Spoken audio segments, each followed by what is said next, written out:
Hello, welcome to yet another live session of THiNC Institute of Design. So today we'll be discussing some of the important GK and current affairs topic. Okay, mostly I've taken the GK topics which are completely relevant to your static topic. Static topic in the sense, it will be related to the fashion, dance, festivals will be there. So like that, I've given focus to these areas only. But still, other than that, you might be knowing the normal current affairs also. Normal current affairs in the sense we have sports related current affairs. Right? The Olympics is happening, so obviously that is kind of very important. Anything related to Olympics is important. For example, the venue is important. Whichever medals India is getting, that is important. So these kind of areas are also important. So that also I've taken. So mostly in this particular session, mostly I've focused on the fashion related, festival related, UNESCO related, that mostly aligning to your static current affairs, static area. But we'll be having more sessions. In that, maybe I'll be giving other equal weightage to the sports areas, science areas, other than that, brand ambassadors, appointments, all these things also will be there. Okay. All right. So without much delay, we'll start the session. So first one. Okay. So this is a very important news related to India as well as the global UNESCO current affairs. Okay. All right. So regarding the UNESCO World Heritage Site, you might be knowing this. Maybe you might have studied all these things. So UNESCO is a body which is coming under United Nations. UNESCO is a body which is coming under United Nations. Okay. So United Nations, there are many specialized agencies under United Nations. UNESCO is one among them. UNESCO is mostly dealing with the education, scientific, cultural department. Okay. So it is related to science, education, and cultural areas. Okay. So in this cultural part, they are actually compiling a list called a UNESCO World Heritage List. UNESCO World Heritage. So what this UNESCO World Heritage List is doing is it is actually compiling it actually selects the most important, most architecturally brilliant, most historically important sites from all over the world, and it will be listing it in a chart. Okay, so that is what UNESCO World Heritage List is actually doing. So every year, what UNESCO will be doing is every year they'll be holding a meeting. Every year, a meeting will be held, and in this meeting, they'll be selecting the list. One country will be hosting that, and it will be selecting the list. So, what is the significance of this particular? The last event which happened was like this is actually the 46th session. 46th session of UNESCO World Heritage Committee. 46th session of UNESCO World Heritage Committee. So before we had 45 sessions, and in all these 45 sessions, India didn't get a chance to host this particular event. Okay, so this is actually the first time India was actually hosting this event. Okay, so the event happened from July 21st to July 31st. That was the committee meeting was from July 21st to July 31st. Okay, so what happened was like in this we also got one site. Okay, it was held in New Delhi. Okay, New Delhi. So we also got one site in this. So before this we had 42 sites were there. We had 42 sites were there, and now we got one more site. So now the total tally is 43 sites. Okay, 43 sites, which makes India the sixth in the list. Okay, sixth in the list. And first it is Italy with 60 sites, Italy, and with 59 sites we have China. Okay, so this is actually the present tally. Okay, all right. So all around we got 24 sites were added. 24 sites were added worldwide, and in this also, in this UNESCO World Heritage Site also, we have actually divisions are there in the sense cultural sites are there. Cultural site means it will be having some historical importance, architectural importance, something related to man-made things will be there. Other than that, we have natural sites are also there. Natural sites means, for example, national parks will be there, wildlife sanctuaries will be there, other conservation areas will be there. So these are coming under natural category, and we have something which is having both this criteria, which satisfy both this criteria. That we call it as mixed site. Okay, mixed site, and 24 cultural sites were added, and 19 cultural sites were added, 4 natural sites were added, only one mixed site was added. Last year, I told it was 42 sites. Overall, we got 42 sites, but still This year it is only 24 sites. So the overall tally actually declined. Okay, compared to the last year and all, overall tally declined. Even India, last year we got 2 sites. Last year, before that, we were actually having 40 sites only. So last year we got 2 sites. This year we got only 1 site. So overall, we are checking into the world also, the total tally also reduced a lot. Okay. All right. So that is regarding the related to the UNESCO's Heritage Committee meeting. And regarding the site which India got, this is Karaidio Moidam. Karaidio Moidam. It's on Assam. Karaidio Moidam. It's in Assam. And the significance is this is actually the first cultural site from northeastern part of India. First cultural site from northeastern part of India. Okay, so this is in Shivsagar. Shivsagar, it's in the eastern part of Assam. Eastern part of Assam, we have Shivsagar. So basically, what does Moidam is? Moida means burial mounds. Moida means burial mounds. In English, we call it as another term which is used as Tumuli. Tumuli. Okay, Tumuli means, for example, somebody is being buried in this place, and some stone boulder will be kept above that as a memorial. So that we call it as Tumuli English. Okay. So in Assam, in the local language, they call it as Moidam. Okay, Moidam. So different types of Moidams are there in Assam. All these Moidams are related to the Ahom kings. Ahom kings. In every state we had a uh, previous cultural history will be there related to the previous dynasties who ruled over that area. Okay. In the northeastern part of India, I'm not just confining it to Assam alone, but mostly in the northeastern part of India, the prominent kings were Ahom kings. Okay, Ahom kings. So this is actually the burial mounds of Ahom kings. Ahom kings. Okay, so why this Karaidio? Because that's actually the place name, Karaidio. So like this, there are many Moidams are there in this Assam, and even outside Assam also many Moidams are there. But this is the most significant one. This Karaidio is actually the first capital of Ahom kingdom. First capital of Ahom kingdom. So that is why they give a lot of emphasis to this particular Karaidio place. Okay, that is why most of the significant Moidams are also found in this area. You might have already seen this. You might be already knowing about this practice because you might have heard regarding this Egyptian mummies. You know what they'll be doing. Egyptian mummies. Egyptian mummies. They'll be burying these kings, right? Burying these kings, and inside the coffin itself, they'll be keeping whatever things they want for the afterlife. For example, I think in some mummies and all, they bury the dog also. They bury the dog, they bury it with the jewelry, sometimes with the wives, food, everything will be buried along with the person. Okay. So like that, that again the same practice was done by this Ahom kings also. Okay. So that is regarding Karaidio Moidams. Karaidio is a place near Shivsagar in Assam. That's why the name of this particular the system is actually Moida. Okay. Moida. All right. Next one. Next one. Again, another important news. Actually, this happened last year only.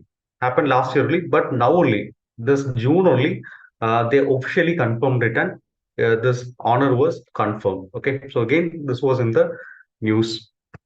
Okay, so UNESCO, under UNESCO also they have different sub wings are there. Okay, so UNESCO, there is something called as a UNESCO Creative Cities Network. UNESCO Creative Cities Network. Okay, so basically this Creative Cities Network is it's actually a flagship program. UNESCO is having a lot of flagship program. For example, one is a World Heritage Site list. Okay, another one is the UNESCO Creative Cities Network. It was started in 2004 only. It's a very recent thing only. UNESCO World Heritage started in 1972. So you know, right, how this is being when this started and when that started. Okay. All right. So this is a kind of a new initiative only. As of now, we have around 300 plus cities in this UNESCO Creative Cities Network. So basically, what is this Creative Cities Network is some city is having some sort of importance related to, for example, culture related to like craft and folk arts, music, film, food. So like that, if the literature, if any speciality is there, UNESCO will be recognizing this and it will be adding it to the Creative Cities network. Okay, Creative Cities network. So last year we got, it was announced last year, like Gwalior was added as a musical city, and Kozhikode was added as a city of literature. So now in this June, 2024 June, it was conferred to Kozhikode, the mayor and all. It happened uh, in a program which happened in Kozhikode. Okay, so Kozhikode is in Kerala. Kozhikode is in Kerala, and the northern part of Kerala. So what is the significance of Kozhikode, city of literature? This is actually the first city of literature in India. First city of literature. We have other cities. For example, related to music, we had Chennai. Music, we had Chennai. Again, Gwalior was also added as a musical city only. Related to craft and folk art, we had Jaipur is there. Srinagar, Jammu, Srinagar is also there. Varanasi is also in the music category. Mumbai, it's in the film category. For food gastronomy, we had Hyderabad. So basically, we already got cities in other categories, but still, this is the first time we are actually getting an entry listed in a city of literature. So that is the significance of this Kozhikode being listed in this particular thing. Okay, so what is the significance of this Kozhikode being the city of literature? This is actually the literary hub of Kerala. That is one thing. And another thing is, Kozhikode is actually hosting the Kerala Literature Festival. This is one of the largest literary gathering in Asia itself. Kozhikode is said to have around 500 plus libraries are there. 500 plus libraries are there. Even 70 to 80 plus publishers are also publishing from Kozhikode. So like that, many things are there in Kozhikode. Okay, so this is actually the logo which they have adopted after this. Okay. All right. So regarding Gwalior also, let me mention. So Gwalior is actually the second city to be designated as a city of music. Okay. So Gwalior, what is the significance of Gwalior? Is in Hindustani music, there are something called gharanas. Gharanas in Hindustani music. Gharana means different styles. Sometimes we call it as schools of Hindustani music. Okay. So in this gharanas, different styles will be there, and one important person who is associated with this Gwalior Gharana was Tansen, Mian Tansen. Okay, Mian Tansen was a very important musician in the court of Emperor Akbar, the Mughal Emperor Akbar. He was one of the Navaratnas, the nine jewels in the court of Emperor Akbar. Okay, and Gwalior Gharana is said to be the oldest style of classical music, Hindustani classical music. Okay, so that is the significance of Gwalior.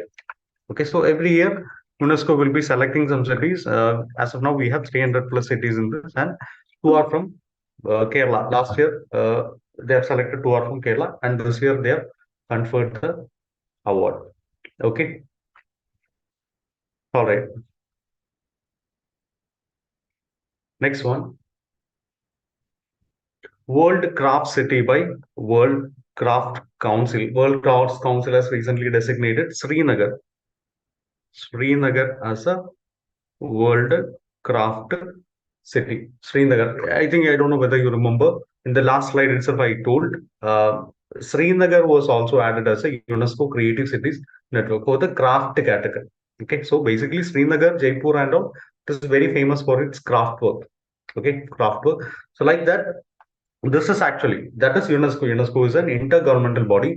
This is actually a this started as a this World Craft Council started as a private entity, but still again they are also affiliated to UNESCO and all. So again in this World Craft Council, they are actually having different areas of it. For example, African region, Asia Pacific region, Europe, Latin America, North America. So in the Asia Pacific region only, this Srinagar was listed as a craft city, World Craft City.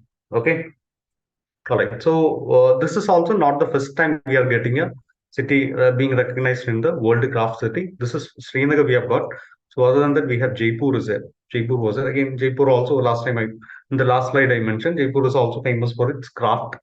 And Mysore is there. Okay. And also Mamallapuram or Mahabalipuram. Mahabalipuram. Jaipur is known for many craft things are there, folk crafts are there. This Mysore is known for its Mysore painting is there, and other than that, Mysore sandal products are there. Mahabalipuram is known for its stone carving. It's very famous stone carving. It's also there in Mahabalipuram. Okay, so like that. So again, yet another recognition for Srinagar. So again, what is the advantages? Like more, this craft will be exporting will be improving. It will be helping the tourism of this particular area. So like that, business opportunities will be coming.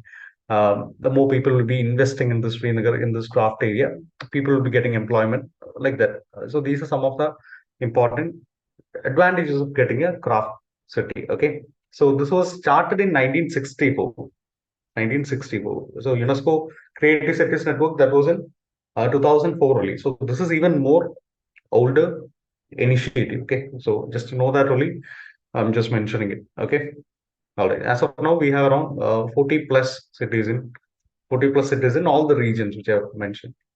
Okay, all right. Next one.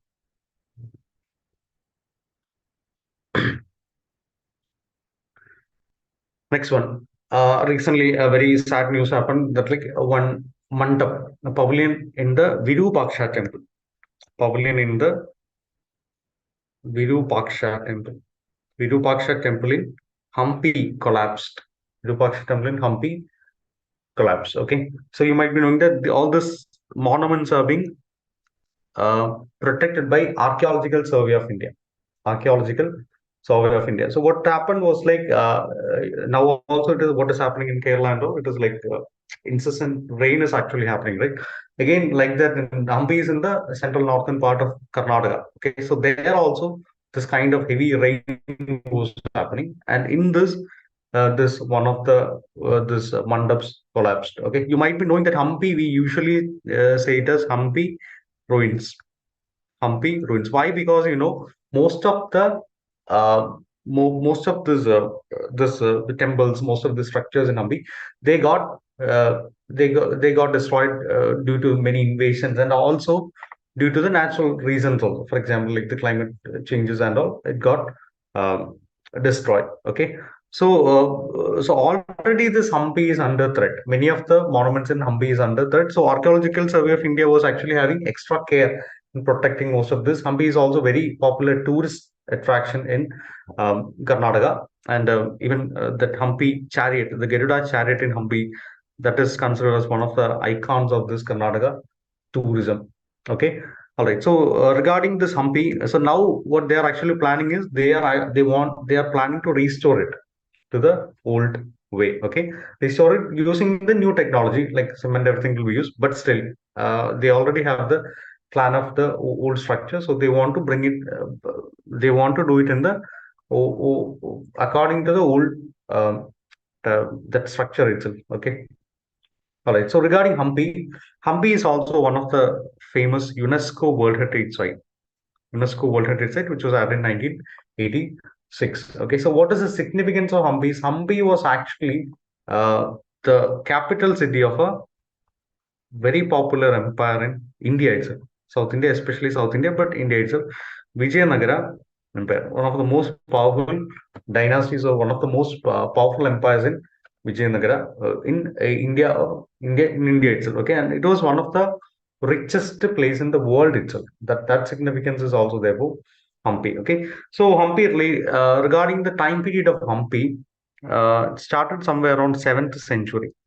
Started somewhere around 7th century. That much old one. And after that, what happened was like Vijayanagara Empire became prominent during the 14th century. So by saying this itself, maybe you might be knowing that 14th century is not a very old period. 14th century is comparatively a new period only. For example, by the time itself, the Mughals and all slowly started to exert influence in Indian subcontinent. Okay, Mughals, Delhi Sultanate, everything has kept. Okay, so compared to the other monuments, it is kind of a younger monument only. It had monuments started from 7th century itself. Some of them already got spoiled, but still now whatever is there, the Archaeological Survey of India is only protecting it. Okay, and one of the important temples in this is Virupaksha temple. Virupaksha temple, and you might be knowing this musical pillars and all that is in the Vittala temple complex. Hampi is a very huge area, around 16 square miles was there. So like this temple complexes will be there. Here different temple complexes will be there. Okay. All right. Next one. Again, related to UNESCO. UNESCO is having UNESCO. You might be knowing that UNESCO is mostly having this their operations in the uh, Asia, operations in the cultural sphere. Okay, cultural sphere. So basically, what happened is like they will be having a lot of list. They'll be having a lot of list in this regard. So they have another list called UNESCO's Memory of World Register. UNESCO's Memory of World Register. So UNESCO's Memory of World Register, again, this is also under a committee only. Memory of World Committee will be there. Again, they'll also be having the meetings will be there. So this time it happened in Ulaanbaatar in Mongolia. Ulaanbaatar in Mongolia. Okay, so in this meeting, again, every time, same way for the UNESCO World Heritage Site also, India will be submitting the nominations. Okay, but sometimes it will be successful, sometimes it won't be successful. So this actually, this Memory of World Committee for Asia and Pacific, this started in 2004 only.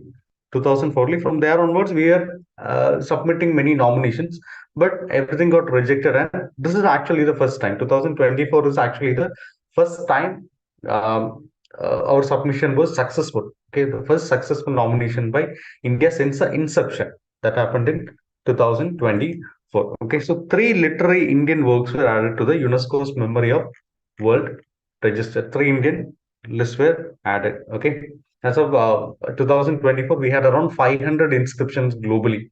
500 inscriptions globally. So basically, the criteria is like it should be having some sort of very important achievements in the literature, genealogy, science, that will be there. Again, this also in the Asia Pacific region only. They have different regions like Africa, Latin America, North America, like that. That is also there. So these 3 important literary works are: one is Ramacharita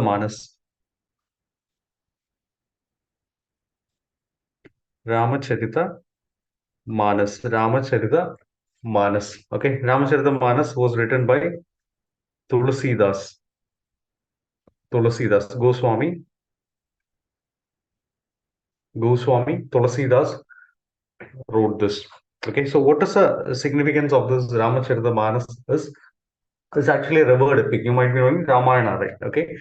So basically, this Ramacharita is actually an interpretation of Ramayana only. Even some of the thing you might be knowing that Vatmiki only wrote Ramayana. Okay. So Ramacharita has changed some of the aspects of this Ramayana, and also many of the translations which are available in local areas, for example, Malayalam, Tamil, and all, that is based on the Ramacharita by Tulsidas. Even outside India, also this Ramacharita is having a lot of significance. For example, Sri Lanka, Thailand, Indonesia, Cambodia, these areas, Ramacharita is there. So like that.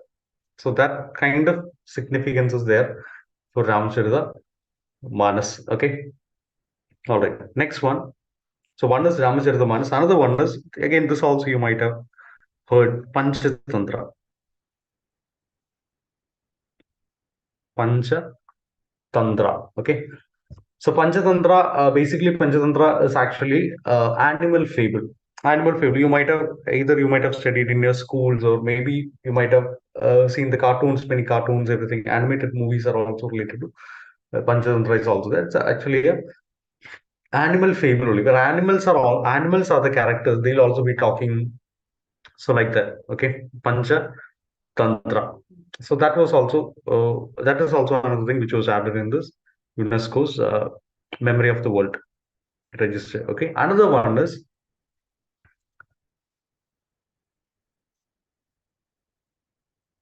Sahridaya Loga. Sahridaya Loga. Sahridaya Loga. This is actually a scholarly work which was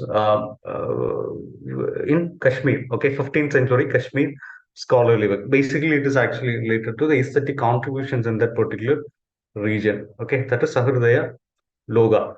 Okay, so these are the 3 important works which were added to which were added in UNESCO's Memory of World register. Okay, all right. Again, this also it's a very old practice. Started in 1992 only. This memory of world register program started in 1992 only. Okay, all right. Next one. Next one. Recently, again in this July, Laos. Laos, maybe I don't know whether you have heard regarding this country. Laos, it's in the Southeastern Asia. Southeast Asia. And this is the only landlocked country in the Southeastern Asia. Okay, landlocked country. Landlocked between Vietnam, Thailand, and Cambodia. Okay. So what happened was like Laos is having many Indian connections are there. Same like every Southeast Asian country. For example, Vietnam, Thailand, Cambodia, wherever you go, you can see some Indian connections will be there, mostly which happened during the Chola period, the Chola dynasty who ruled over the southern part of India. Many of these areas were under this Chola influence only, So again, recently this foreign minister S. Jaishankar, he went to attend a meeting there.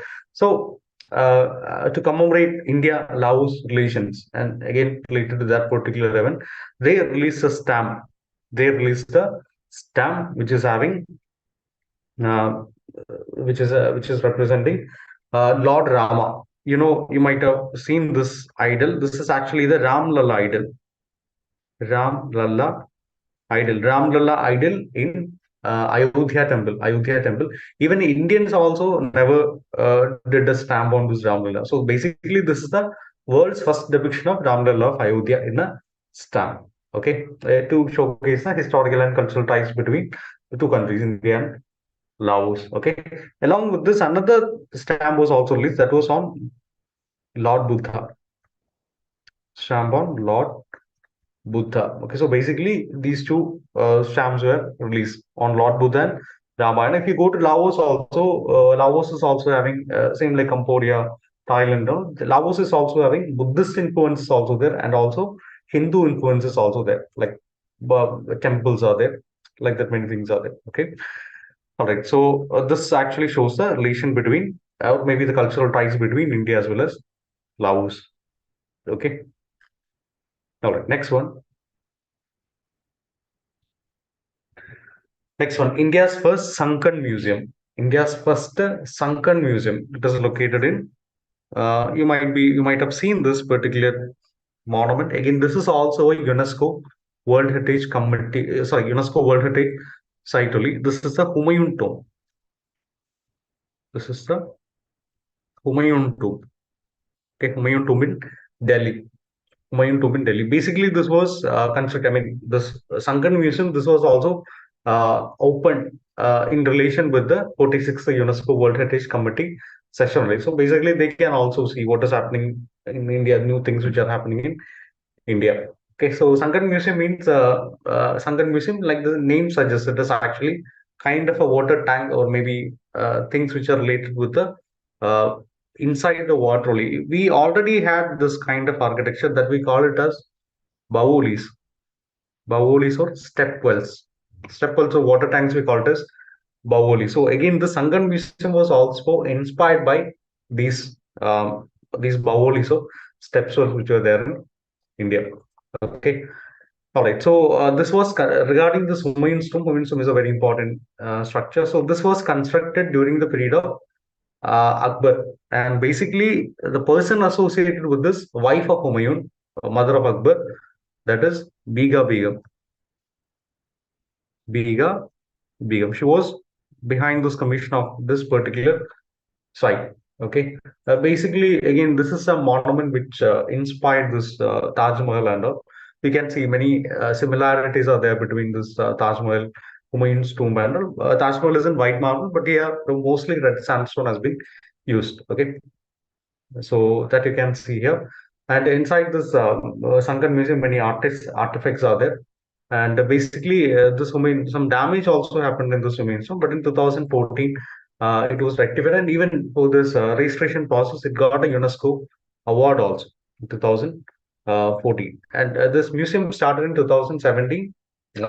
Basically, we had a target of completion in 2025. sorry, 2017 itself, but still due to the COVID and all, again it got delayed. Okay, so now again when they are starting it, they have used the most advanced technology, 3D videos, when AI technology, like that, many scaled models, many things are also being incorporated in this thing. Okay, all right. So that is Humayun's tomb. Next one. Next one. Three products from Tripura received the GI tag. GI tag. Okay, so some brief introduction regarding this GI tag. So GI tag means geographical indication tag. Geographical indication tag. Okay, so geographical indication tag means if something is being produced in a particular place, not just a state, maybe little more specific, like in a village, district, and all, that product will be given the GI tag, geographical indication tag, to recognize that that particular thing is produced in that particular place only. Okay, so that is GI tag. So GI tag is given to different category. For example, for handicraft is given, uh, for textiles, that's also considered as a handicraft. Food items, it is given, for agricultural product also it is given. For example, like rice, wheat, millets, jute. For that also it has been given.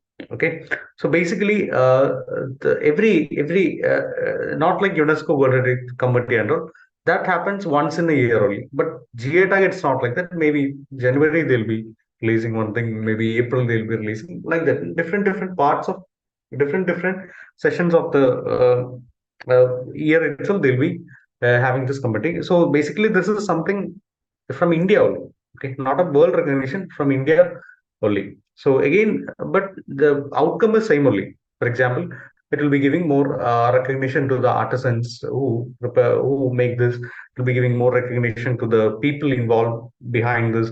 The place, if it's a food item, the place, it will be boosting the tourism. So like that, many things are there. So these three products. So basically, before this, Tripura only had one product. Okay, so now it has got three. So now the total tally has increased to four GI tag products. So one is this one. What you can see in this picture, this is Mattabari, Pera Prasad. Mattabari Pera Prasad. This is something which is unique to that particular area in Tripura. Okay, Tripura got the name from the Tribhuvaneshwari temple. Tribhuvaneshwari temple. So this is actually the prasad which has been given, the offering which has been given in the Mattabari, sorry, given in the Tribhuvaneshwari temple. Okay, so this is basically made from milk, sugar, and like that. It's a very sweet dish which is given as a like a peda, like a peda. Okay, so now they have started this online ordering is also there for outside people who are not visiting. Also, we can buy it online. I think. Okay, so that is Mattabari Pera Prasad, uh, which is actually the prasad which is given in this Tripureshwari temple. Another one, both of them are textiles only. Textiles, that is the traditional textiles of Tripura. One is Rignai. One is Rignai. Okay. So Rignai is a hand woven attire. Hand woven attire, handicraft. They are not using any machine looms and all, but still, this is actually having that the Tripuri's color scheme will be the red, white. That kind of color scheme is also being followed in this Rignai. And also, again, same thing, another textile is Riza. Okay. Riza and Rignai, both of them got GA tag. Okay. The texture, everything is kind of little unique in this. Okay. All right. So before that, only one pineapple, the Cune pineapple of Tripura. That was the only product which was having GA tag in, from Tripura. So now, along with the addition of these three, now Tripura has got four GA tag products. Okay. All right. Next one. Okay. Before moving on to the next slide, let me introduce you regarding to our courses. So these are the, you can see in the screen, these are the courses which we are having as of now. So we'll be having one foundation batch for the students from 9th and 10th standard. For those who are planning to be part of this B.Des in the future. Okay, so they will be getting a foundation. Next, we have for the 10th and 11th ongoing students, we have a 2-year weekend. So once you complete your studies, the school studies, you can directly start preparing for this. You'll be equipped with this, the foundations of this design. Okay, and under the normal weekend batch. Okay, for the 12th ongoing students, we have the normal weekend batch. Another one is before the start of the examinations, and we'll be starting a short duration courses, around 15 to 60 days course will be starting. So that's a crash batch. And another one is a normal repeaters, which 1 year long normal repeaters batch. Okay, so these are the courses which you are having. So if you are interested to join these courses, I'll be posting the contact details in the chat box. Okay, we can call them or WhatsApp the student. You can join. Either we'll be having both online as well as offline batches will be there. So basically, whichever course which is suiting you, we can join them. Okay, these are the examination design related, design and art related examinations you can attend. Okay, so basically, if you're interested in any of them, you can consider joining our course. Okay. All right. Along with that, I'd like to introduce you to our Instagram and social media handles also. That link is also provided in the chat box. You can check on that. Okay. All right. So we'll be having more sessions like this. We'll be having more sessions every week or maybe every 2 weeks. We'll be having sessions like this. Not just GK. We'll be having other sessions also related to your examinations. So make sure that you're subscribed to our channel also, so that you'll be getting updates regarding these uh, videos as well as your exam notifications. Everything will be there. Okay. All right. Next one. Recently, again, another festival was hosted by Jammu Kashmir. Jammu Kashmir, it's one of the most popular festivals in Jammu Kashmir. It is known as the Tawi festival. Tawi festival in Jammu Kashmir. Okay, Tawi is actually a river. Tawi is actually a river which flows through the Jammu city. Okay, so basically, this is a very important time to showcase the tourism also, promote the tourism also. It's a 4 days festival. 4 days festival. Again, it will be having music, dance, the local theater traditions will be there, discussions on the culture, craft, all these things will be there. And along with that, food and shopping will also be there. Jointly organized by the tourism department and Jammu Municipal Corporation. One of the most important festival which showcases the cultural legacy of this Jammu Kashmir. And another thing, not just Jammu Kashmir, but still, the adjacent areas like Punjab, Pahari, Dogri, and Jojri. So like that, it's actually a culture of the entire region, not just the present Jammu Kashmir state, but still this the culture of the entire region will be showcased in this. Okay, so basically, a very popular tourism festival that concluded very recently. Okay, so that is Tawi festival. Tawi is a river which flows through that area. Okay, all right. All right, next one, something from related to UNESCO World Heritage Site. So this was controversial. That's why I've added this. Sado gold mines, Sado gold mines from Japan. Sado gold mines from Japan. This was also added to UNESCO World Heritage Site. So what was the problem was like, this is actually a gold mine which was prominent during the World War time. World War time as well as before that also. This was very much prominent.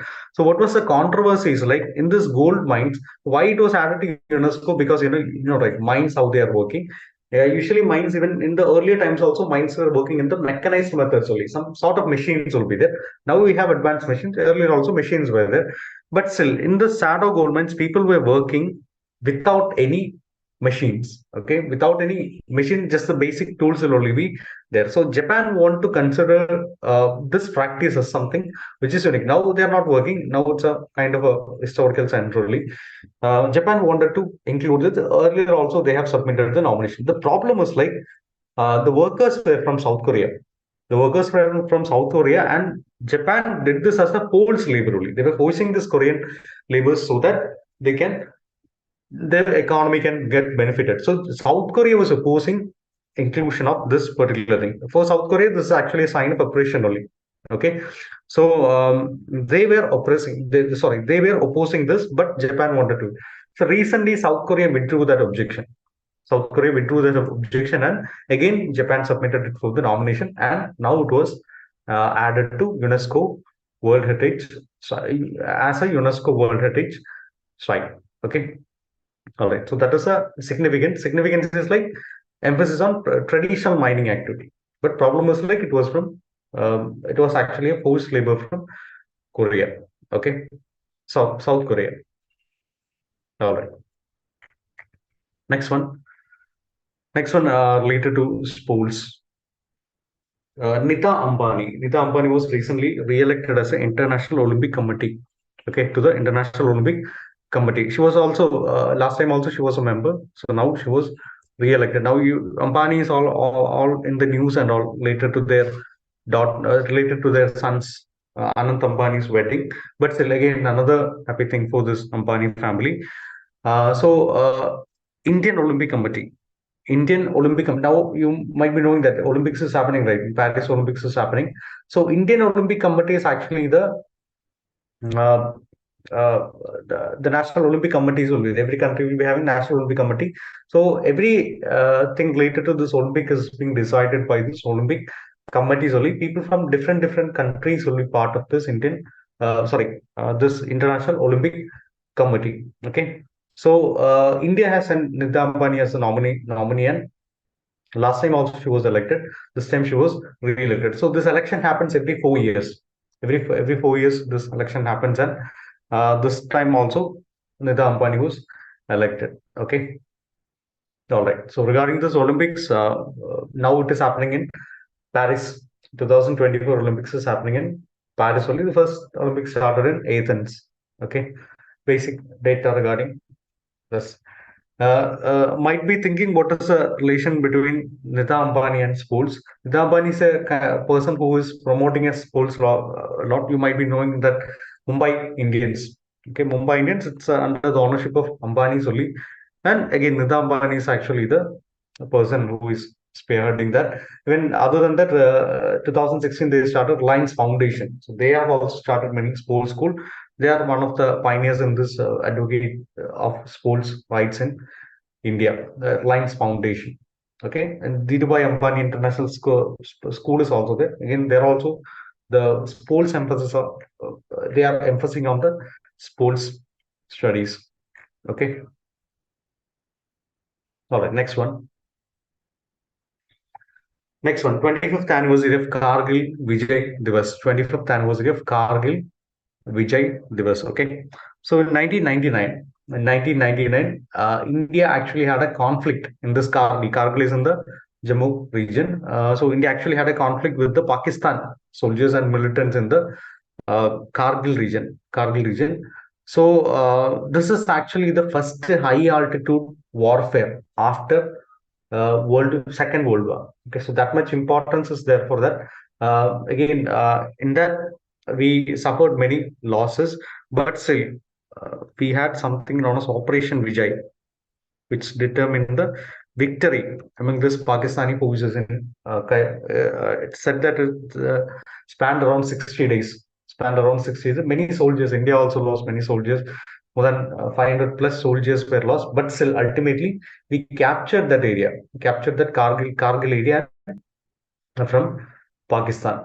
Okay, so that is something which is considered as one of the most important victories of Indian Army, um, uh, Indian Army. Okay, so that is 1999 Kargil conflict. So now it is a 25th anniversary, 25th anniversary of this Kargil conflict. At that time, the Prime Minister was Atal Bihari A.B. Vajpayee. So now, as per this, Prime Minister Modi visited this Kargil region, and he paid this homage to the sacrificed soldiers. Okay, all right. So that is Kargil Divas, 25th anniversary of Kargil Divas.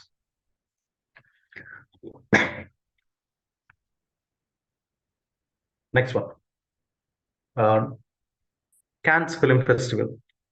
Cannes Film Festival, one of the most important film festivals in the world itself. Okay, so before also many Indians got recognized, but it is not something which is very common to get recognized in the Cannes Film Festival. But now, uh, some months back, an Indian movie won awards in Cannes Film Festival. That is Grand Prix. Grand Prix award. Okay, so the movie was All We Imagine Was Light. All We Imagine as Light. All We Imagine as Light. Okay, so award was given to director Payal Kabadia. Director Payal Kabadia. Basically, this is the first full-length movie which is winning the um, Grand Prix Award. Okay, Grand Prix Award. So that is something which Indians can be proud of. It's again, this is also a very something which happened long. The cans started long back only after right after World War II. This happened 1946 in Cannes in France. Okay, so this is something which is very important for the film community in India, and Cannes is the most important film festivals globally. Okay, all right. So we can see the results which you have made in the 2024 in different examinations. UC toppers and NIFT toppers. Okay. All right. So again, our toppers sessions are also there in our YouTube channel. So if you're interested, if you want to know how their study strategy and all, maybe you can consider watching them. Okay. And also regarding if you are interested to take admission, you can contact the number. The number will be provided in the chat box. Okay. All right. Next one. Language Atlas for India. Okay. There is a very important organization known as the Indira Gandhi National Center for Arts. Indira Gandhi National Center for Arts. It's actually an autonomous body which is under the Culture Ministry of India. So they have actually proposed to create a language atlas of India. Language atlas. You know, right? What is an atlas? Atlas means mapping. So here the languages will be mapped. Okay, like India is a very diverse country. We are having a lot of languages out there, but still we never had a language atlas. Right, census will be taken every 10 years. We'll be having census will be there. Census, this languages is also part of census, but still that is not considered. That specifically for language, that is not considered. Basically, regarding the population, every data including the language should be taken, but still this will be a linguistic survey where the origin of languages, the number of people who are speaking this language, so all these things will be separately be surveyed. Okay, so that is the linguistic survey. So after the linguistic survey, this Indira Gandhi National Center for Arts, they're planning to compile a language atlas of India regarding how many languages are there, now what are the speakers. So what is advantage is like if, some languages will be in the dying stage, right? They won't be there to preserve this language and all. For example, some tribal languages will be there. So that will be that will be brought to the limelight, and again things what all things which we can do regarding the preservation of that language, conservation of the language will be done. Okay, and also you might be knowing that we have 22 scheduled languages, but we have maybe 100 times more languages, 100,000 times more languages than this. But still, in the Indian Constitution, we have 22 scheduled languages in the Schedule 8. Okay, all right. Indira Gandhi, regarding Indira Gandhi National Center for Arts, they were established under Ministry of Culture in 1987. But not just regarding language, but still regarding dance, theater, art forms, humanities, even science disciplines, many things regarding this promotion, surveying, like that. Many things are being done by this Indira Gandhi National Center for Arts. Okay, all right. Next one.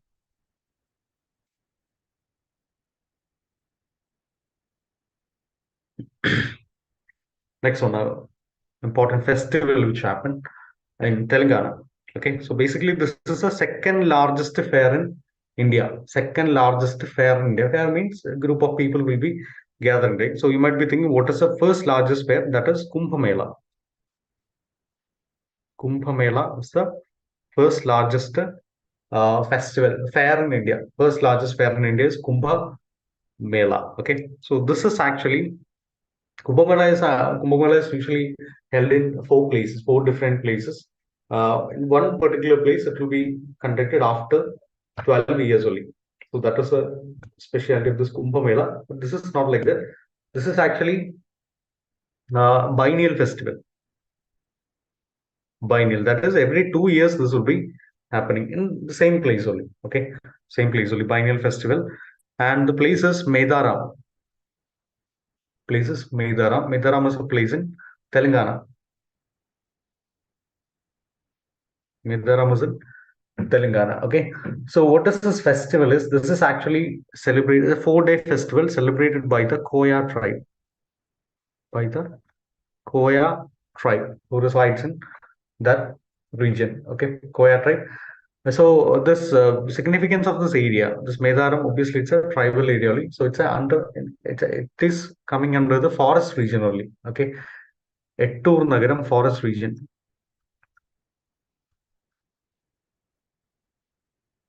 Ettur Nagaram wildlife sanctuary. The forest is Dandakaranya forest. It's a very famous forest.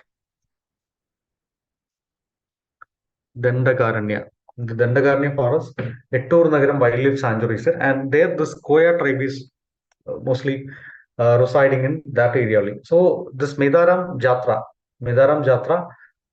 it's conducted to honor goddess Sammaka and Sarlama, twin goddess.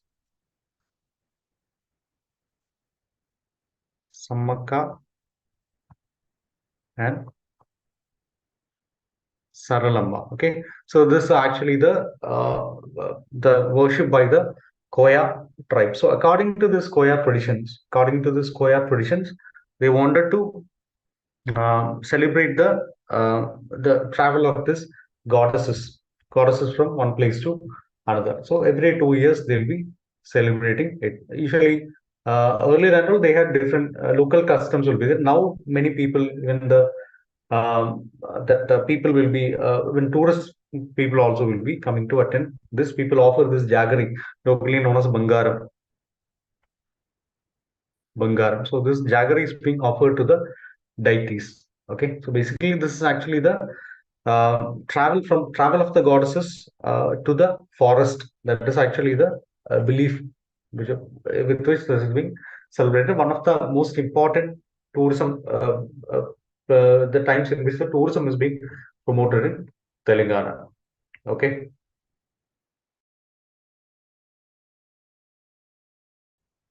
Next one. Uh, Again, regarding Paris Olympics, many things are coming regarding this Paris Olympics. So we got a bronze medal. Even now, also we are getting a lot of bronze medal. As of now, I think the tallies. As of now, the moment which I'm talking, I think it's 3 only. But still, we'll be updating in the further classes. We'll be updating. So basically, the first bronze medal, the first medal which I've got in this Paris Olympics is the bronze medal. Bronze medal by Manu Bakar. Manu Bakar, she's a 22 year old. Uh, she contested in the women's 10-meter air pistol event. Okay, 10-meter air pistol event. So in the Paris Olympics, and she became the first Indian woman shooter to win this medal. First Indian woman shooter to win this event. Okay, as of now, this Manu Bakar is having a law. Her history is very interesting. One of the youngest ISSF World Cup gold medalists. So like that, she already got many medals in this shooting event, but still, this is actually her first Olympics medal. Okay, first Olympics medal. She's from Haryana. Okay, and India is also participating in many of these events in this Paris Olympics. Paris Olympics is having 32 sports events are there. 32 sports events in 32 venues are there. Okay, all right.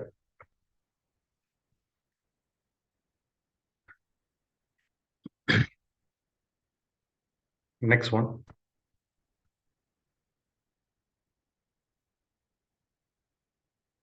Next one, Men's Asia Cup cricket will be held in India. India is set to host the Men's Asia Cup cricket in 2025. Okay, this happens both in T20 format as well as in OD format. So mostly it is done scheduled just before the World Cup, which is coming. Okay, so 2026, India will be hosting the uh, India will be hosting the T20 World Cup. Okay, T20 World Cup. So this is actually scheduled just before that, 2025. Okay, 2025. Again, in 2027 also we'll be having a Asia Cup will be there, but that will be hosted by Bangladesh. That will be in OD format. Why? Because 2028 will be having a uh, World Cup will be there. Okay, World Cup will be there. OD World Cup will be there. So before that, that OD format Asia Cup will be held. This is the T20 version of the uh, this cricket cup. Okay, Asia Cup. All right. So India will be hosting it. India will be hosting the T20 version in 2025. Bangladesh will be hosting the 50 over format, 1 day format in 2027. Okay. All right. So that's it regarding the important current affairs which has happened recently.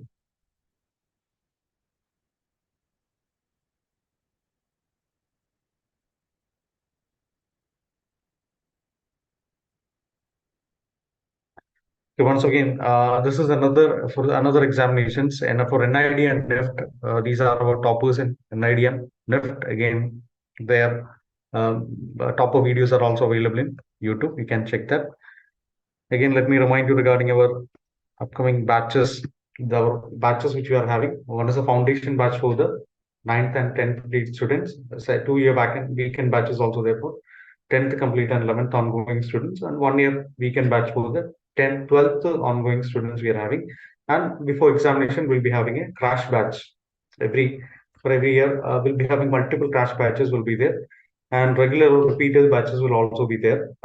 That's also that mission is ongoing for this regular and repeated batches, as well as other batches. Maybe you can, if you are interested, you can contact the number which will be provided in the chat box. You can contact and